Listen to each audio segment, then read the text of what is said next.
seras une couronne éclatante dans la main de l'Éternel, un turban royal dans la main de ton Dieu.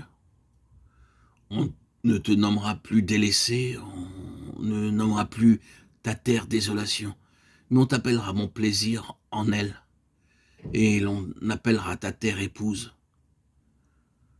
Car l'Éternel met son plaisir en toi, et ta terre aura un époux. Comme un jeune homme s'unit à une vierge, ainsi tes fils s'uniront à toi. Et comme la fiancée fait la joie de son fiancé, ainsi tu feras la joie de ton Dieu. Ésaïe 62, 3 à 5. Quel merveilleux pic nous est-il offert ici, pic du salut.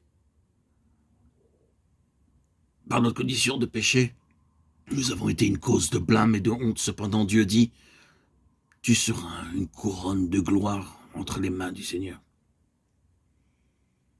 Un diadème montre l'autorité, et notre autorité sera manifestée lorsqu'au ciel, nous jugerons les anges.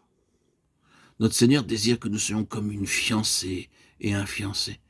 S'ils sont unis par le Seigneur, ils doivent se reposer entièrement sur lui et apprendre à s'aimer en toutes circonstances.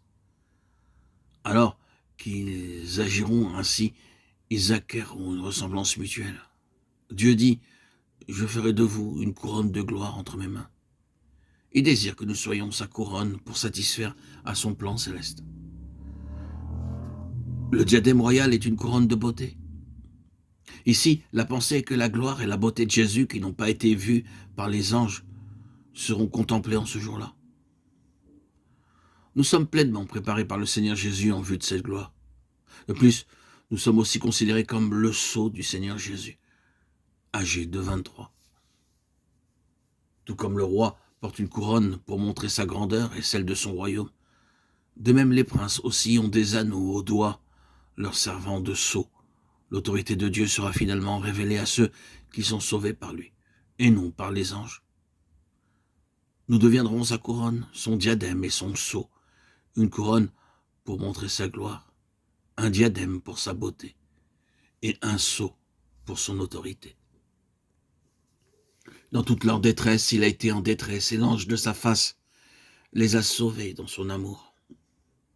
Et dans sa miséricorde, il les a rachetés, et il s'est chargé d'eux, et il les a apportés tous les jours d'autrefois. Ésaïe 63, 9. Dans toute leur détresse, il a été en détresse. Ceci, quelles que soient nos afflictions, nos épreuves, nos tristesses et nos souffrances,